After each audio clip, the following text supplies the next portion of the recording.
Olá, turma. Bom dia, boa tarde, boa noite. Dependendo do horário que cada um for visualizar. A videoaula de hoje tem como tema central a atuação do psicólogo no contexto dos serviços hospitalares, né, urgência e emergência. Aqui eu vou apresentar para vocês que a gente vai trabalhar com dois mundos, né, quase que opostos, o famoso 880. Enquanto a gente tem a psicologia hospitalar como alicerce teórico-prático, né, na área da saúde, a inserção do psicólogo extremamente legitimada, os serviços de urgência e emergência ainda carecem, né, de maior participação da psicologia. Fico feliz porque eu estou feliz, na verdade, porque vocês vão perceber que é uma semana de oportunidades. Oportunidades que estão extremamente alinhadas com esse conteúdo. Tá? E hoje eu vou começar por essas oportunidades. Primeiro, fique de olho. Né? Hoje, às 2 horas da tarde, tem uma live, né, do nosso Conselho Regional de Psicologia para abordar a psicologia hospitalar. A interface agora nos tempos de pandemia. Então, quem tiver oportunidade, assista.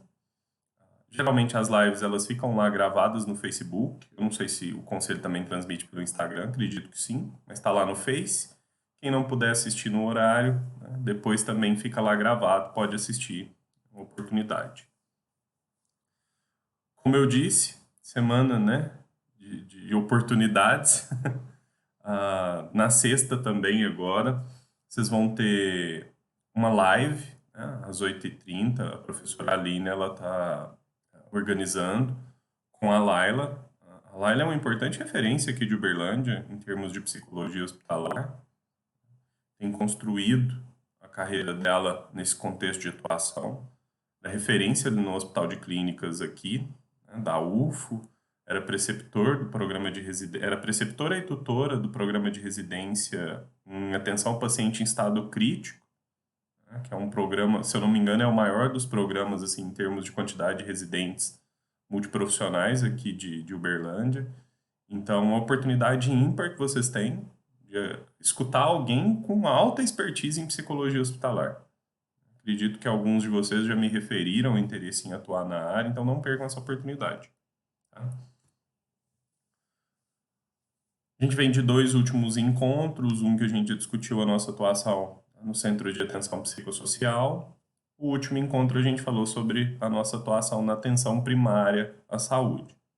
Discutiu as unidades básicas de saúde, o núcleo ampliado de saúde da família e o que o momento tem, né, possibilitado que a gente fale sobre a atuação do psicólogo na atenção primária. Como eu discuti com vocês no último encontro, a atenção primária, a gente ainda vive um momento de incertezas, né, quanto à nossa atuação pelas últimas publicações governamentais. Diferentemente da nossa atuação no hospital, que, como eu disse lá no início, já é bastante consolidada, né, no sistema de saúde, tanto público quanto privado. Difícil a gente ter instituições também privadas que não contem com a atuação de psicólogos e psicólogas.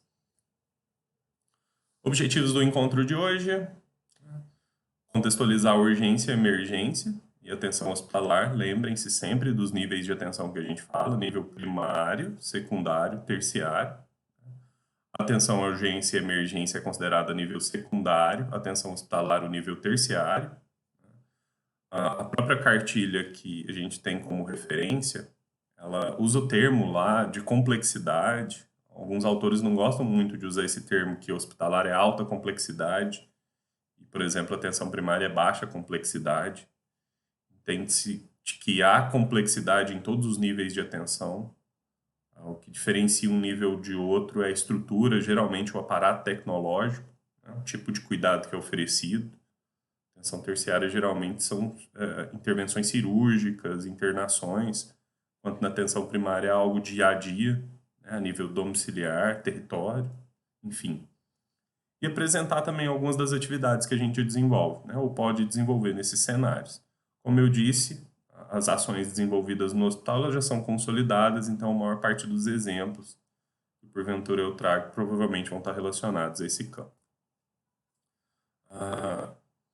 Novamente eu recorro, né, ao nosso território aqui de saúde, a cidade de Skinner, ainda bem pouco povoada durante tempos de pandemia, praticamente sumiram todos os nossos bonequinhos ali.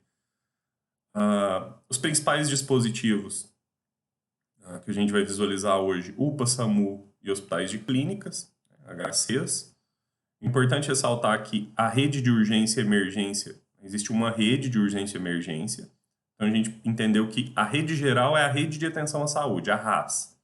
Mas dentro da RAS a gente tem outras redes.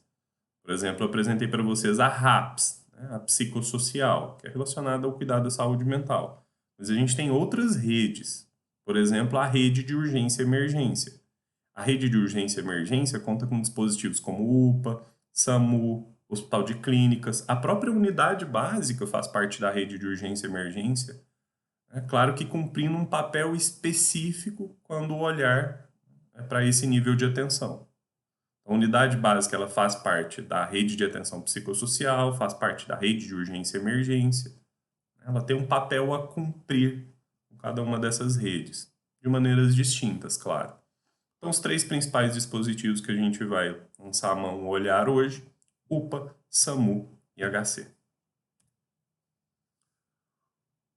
O que a gente pode pensar de maneira interdisciplinar, digamos assim, né? Correlacionada tanto os serviços de urgência e emergência, quanto os serviços de atenção hospitalar e até o que a gente já viu, né, de atenção primária e de CAPS. A base da nossa atuação, né, a base, o que sustenta a nossa pirâmide de atuação é essa tríade. A gente precisa pensar sempre em tríade. Que a gente atua frente ao indivíduo, ao paciente, mas que em momento algum a gente pode esquecer de que existem outras duas figuras, atores essenciais para os processos de trabalho na área da saúde, que são equipe e família, equipe e comunidade. Por quê? O centro da atuação na área da saúde é que a gente vai chamar, o Simonetti chama, né, de adoecimento ou agravo. É a condição que leva à necessidade de cuidado, é a condição que leva àquela necessidade. E que essa condição ela vai ser permeada por aspectos psicológicos, por sentimentos, por emoções, por comportamentos que podem atingir, que podem afligir não apenas o paciente. Acho que isso é claro para todo mundo. Às vezes parece óbvio, mas é importante ressaltar. Mas que também podem, né, infligir equipe, podem infligir família, e de certa maneira essas influências elas podem se correlacionar positivamente ou negativamente com o processo de cuidado. Tá? Então, o nosso olhar para esses dispositivos é sempre um olhar em tríade. Eu vou tentar entender os aspectos psicológicos envolvidos naquele processo de adoecimento, de agravo, tanto do paciente quanto da equipe, família ou comunidade. Que família e comunidade a gente coloca didaticamente na mesma área. Adoecimento a gente já discutiu, tem a ver com esse processo de adoecer, que envolve geralmente um diagnóstico, uma doença, algo da ordem do real, né? O Simonetti fala isso para a gente lá no livro. Agravo, aqui, eu coloco como uma condição. Pensem, né? Um acidente. A pessoa sofreu um acidente. Esse acidente ele é um agravo. Ele é de ordem real, ocorreu e possivelmente há uma necessidade de cuidado. Adoecimento, processo, agravo, uma condição. Vou começar pelas redes de urgência e emergência. Né? Como eu disse, elas são amplas. Tem uma portaria que versa sobre elas, a portaria essa 1600 de 2011. Recomendo a leitura. Dê uma olhada. Importantíssimo aqui a gente fazer uma distinção entre urgência e emergência. É muito comum a gente ter dúvidas quanto a esses dois conceitos. Não vou aprofundar muito, vou falar o básico. Acho que é fácil de vocês compreenderem. Emergência é quando há um risco iminente de morte. Se eu digo que esse caso é uma emergência, é porque o risco de morte ele é concreto, é iminente. A urgência, o risco de morte, ele pode, né, existir, mas ele não é necessariamente iminente. Não é um risco concreto que você consegue calcular ali no momento. Ou seja, urgências não gosto da palavra grave, mas talvez eu vou utilizar ela didaticamente, assim, urgências são menos graves do que as emergências. Pensem assim, por que que isso existe? Para definir a prioridade do acesso, a prioridade, né, do cuidado, do atendimento. Casos de emergência precisam ser intervidos num curtíssimo espaço de tempo, num curtíssimo. Casos de urgência também num curto espaço de tempo, mas não tanto quanto as emergências. Então, serviços de urgência e emergência vão trabalhar com critério, com classificação de risco. Por isso que quando a gente vai, né, nas UAIs, eles colocam corzinhas na gente para definir qual o nosso risco momentâneo, para determinar quanto tempo a gente pode aguardar ou não. Como eu disse, a nossa atuação nos serviços de urgência e emergência ainda é incipiente. As equipes do SAMU dificilmente contam com psicólogos e psicólogas. A gente tem tido a inserção de psicólogos e psicólogas vinculadas ao SAMU quando a gente fala desses serviços vinculados a serviços de pronto-socorro em hospitais gerais, tá? Então, é importante fazer essa demarcação. Nas UPAs, a gente já tem, né, uma maior inserção, a gente faz parte das equipes mínimas, mas não são todas as UPAs que contam com psicólogos e psicólogas. Nos serviços do SAMU, geralmente quando esse SAMU está vinculado à unidade hospitalar.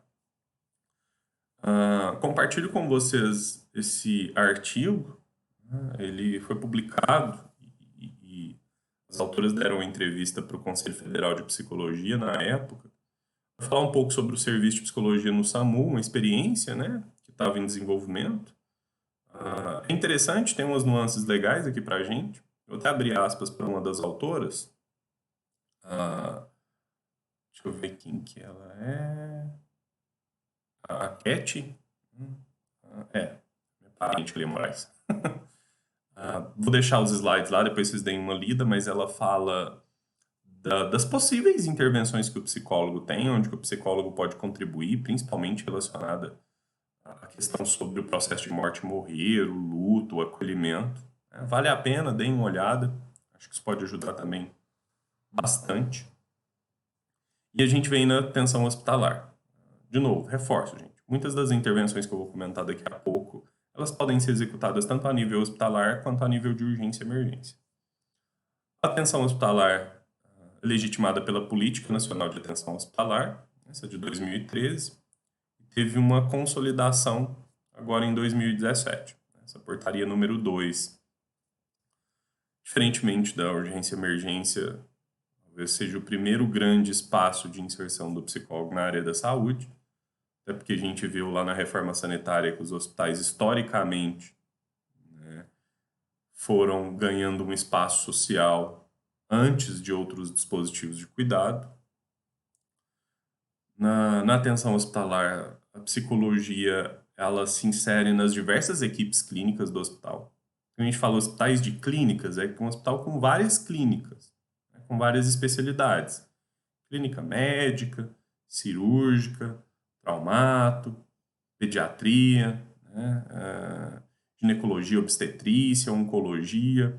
E geralmente cada uma dessas equipes conta com um psicólogo ou psicóloga, né, especializado em atuar naquele espaço. Então, de novo, a nossa participação aqui bastante consolidada. O que isso quer dizer? Nós encontraremos muita literatura relacionada à psicologia hospitalar. O Simonetti é uma referência, o Angerame é uma outra grande referência também em psicologia hospitalar. Então, vocês vão encontrar diversos autores que versam e trabalham na perspectiva de psicologia hospitalar. Eu tenho sugerido o Simonetti a vocês porque é o que eu utilizei no sentido de que acho que é bastante didático, ele oferece vários modelos para a gente atuar, para a gente colocar em prática. E como eu disse, ele vai fazendo recortes assim, de tentar deixar claro para a gente o que a gente pode entender como psicologia hospitalar, o que a gente pode entender como aspectos psicológicos, enfim. Ele vai dizer que a psicologia hospitalar, eu faço esse recorte para a área da saúde, esse campo de entendimento e cuidado dos aspectos psicológicos.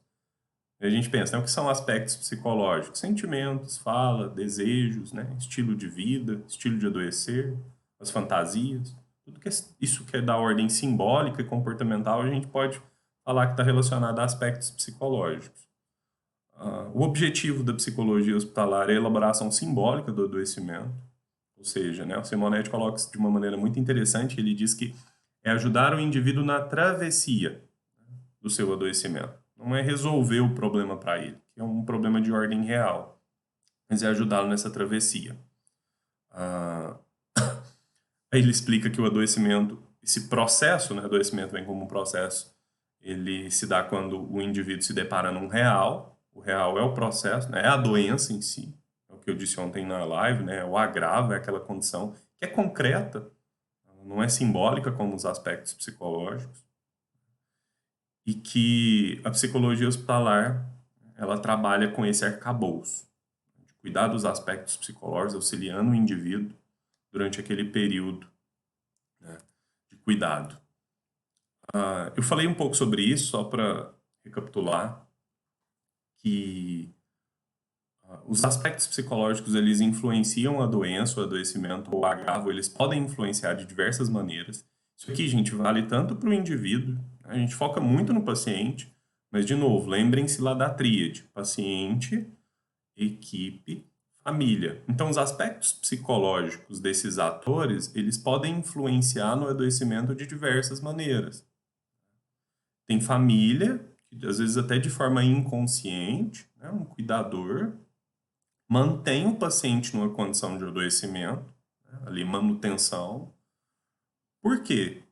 Enquanto aquele paciente está adoecido, ele continua ali na casa daquele parente, né, continua próximo, às vezes era uma relação que não era tão próxima antes do adoecimento, que agora estava próxima.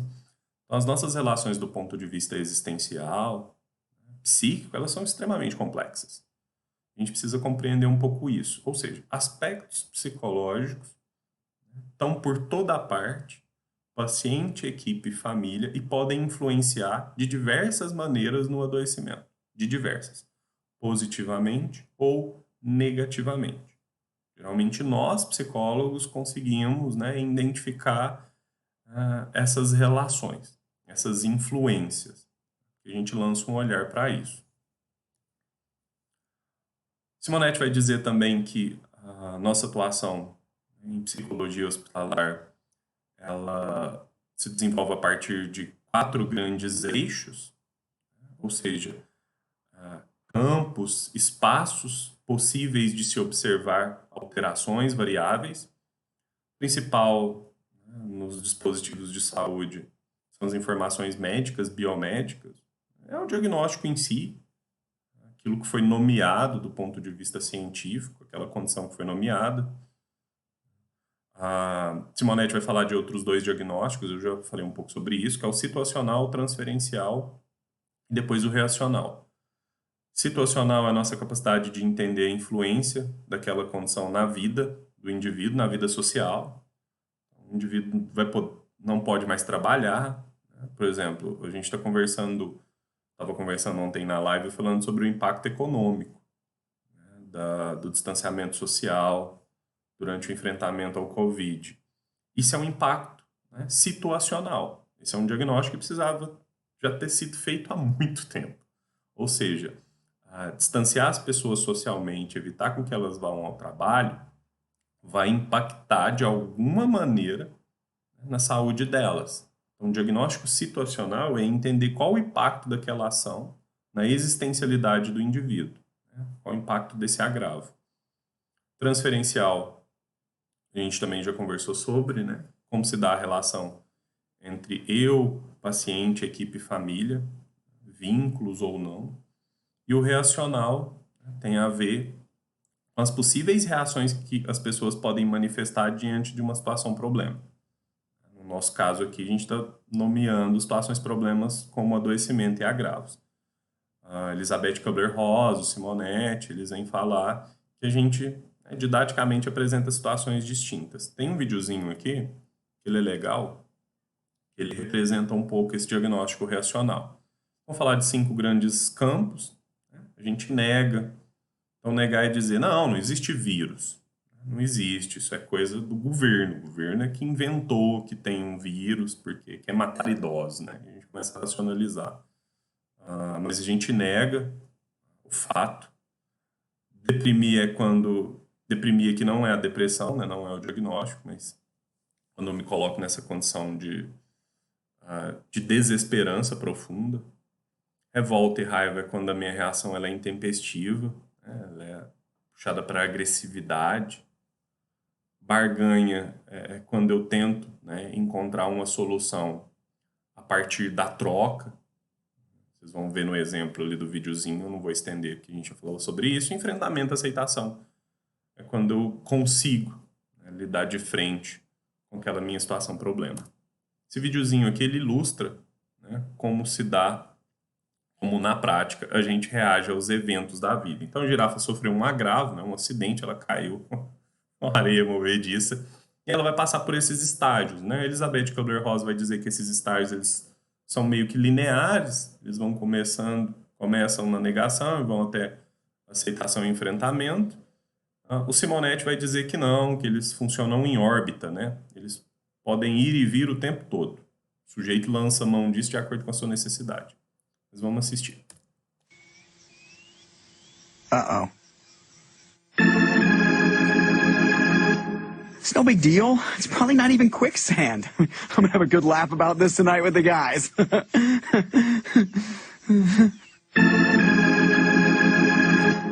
Well, this is just perfect. Stupid quicksand. Stupid jungle. I want to bite someone in the face. Mother. Ah, that stupid jungle. Are you there, God? It's me, Giraffe. Listen, if you would just give me a mulligan on this quicksand thing, I promise. No more peeing on your shorter creatures. What, did you get a deal?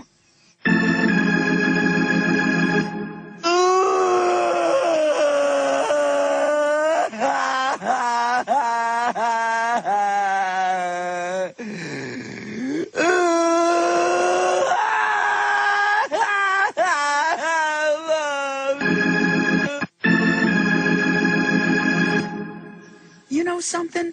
I'm cool with this. I bet heaven has all the tender leaves I can eat, and everyone gets their own Slurpee machine. Yeah, take me, sweet death. I await your loving embrace. What? I think I hit the bottom.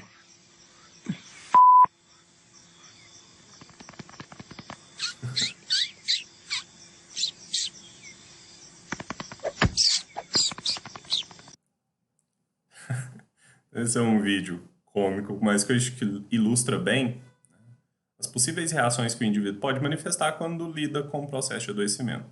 Aqui foi um agravo, foi um acidente, mas ela foi respondendo, né, a essa condição de diferentes maneiras. O diagnóstico reacional é isso, né, as diferentes reações que o indivíduo pode manifestar frente a uma condição de adoecimento ou um agravo que porventura ele sofra.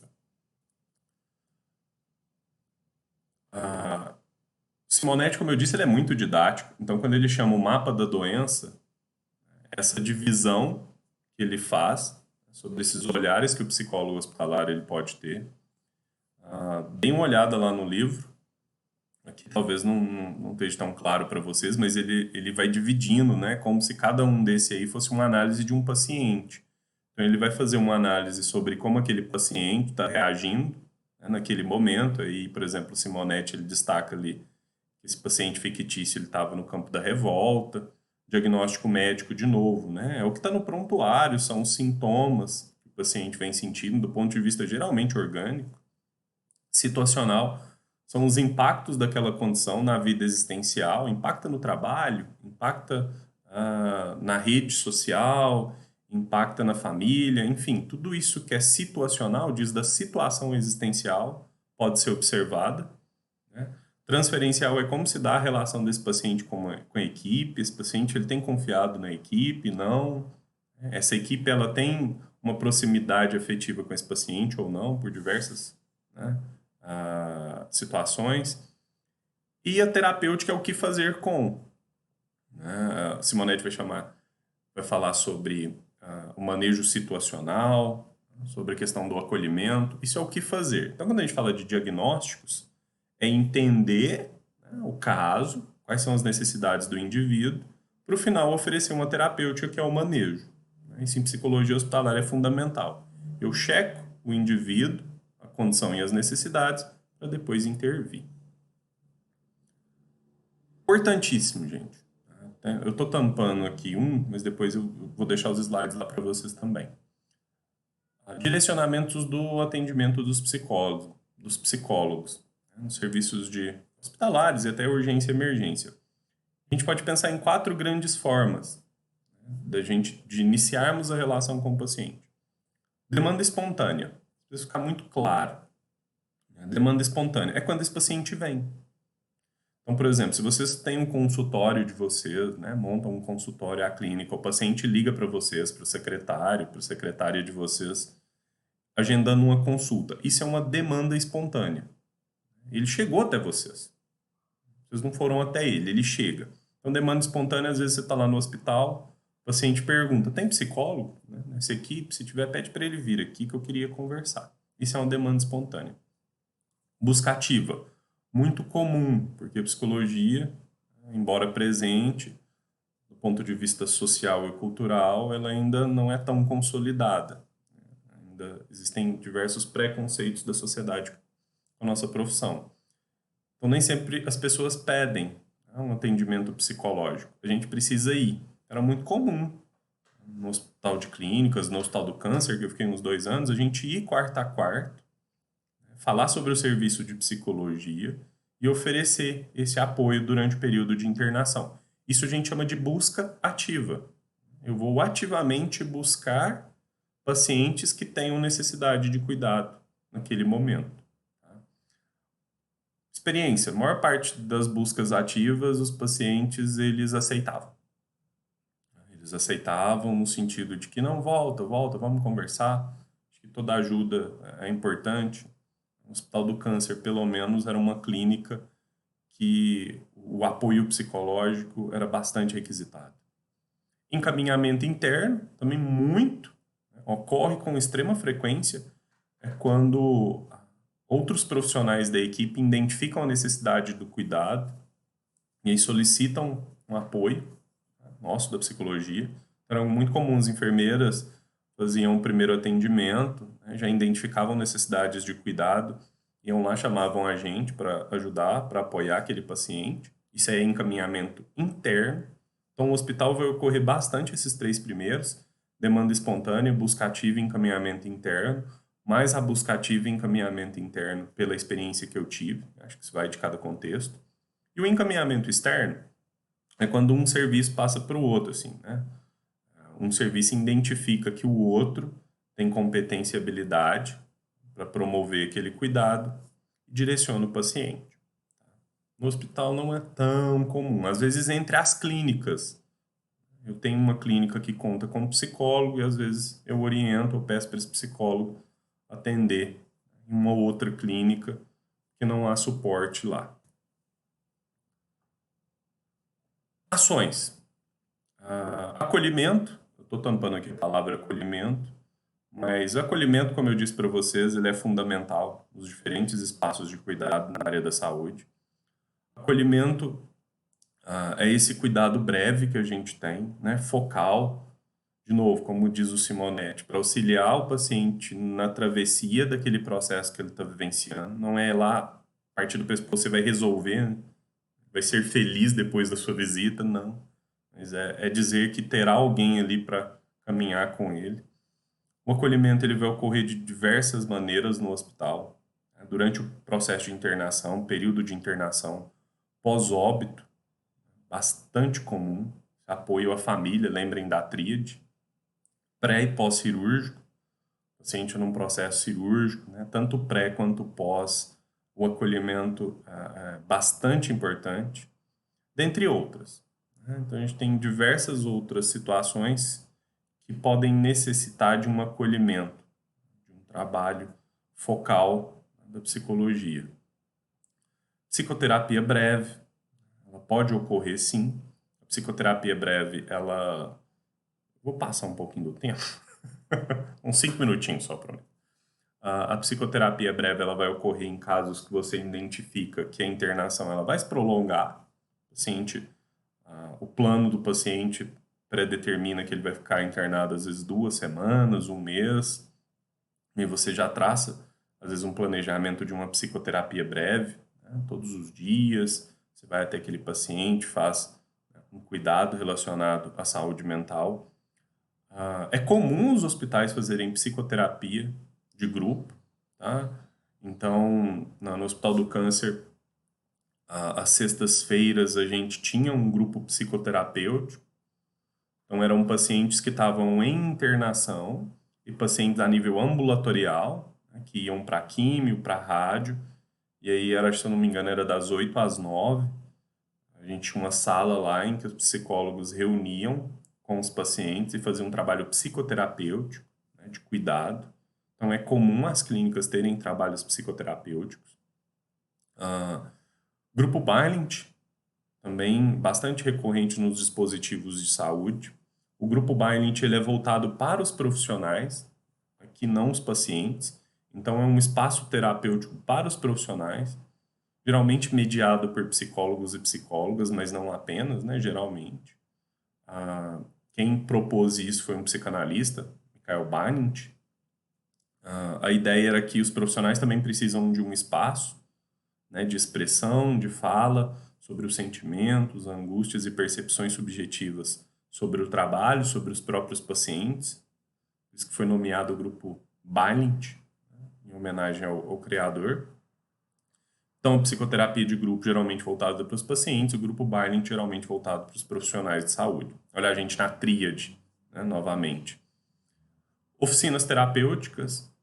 O hospital às vezes oferece alguns espaços relacionado à arte, ao lazer, que acaba também sendo terapêutico.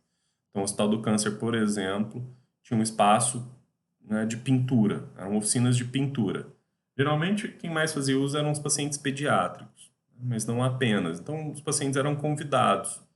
Acho que 2 vezes na semana tinha uma terapeuta ocupacional e outros profissionais que ofereciam, né, essa possibilidade da arte, né, como um recurso terapêutico durante aquele período de internação. A psicologia acaba apoiando, porque enquanto o indivíduo ele está ali, né, pintando, desenhando, ele fala, né, ele se expressa, e a gente pode acolher isso também. Bastante comum na atenção hospitalar discussão de casos clínicos, assim como, né, nas unidades básicas, no CAPS, é o não fazer só. A gente faz em grupo, a gente faz de forma interdisciplinar. Evolução em prontuário, isso aqui também ocorre em todos, viu, gente? Peço desculpas que eu não referi isso nos outros.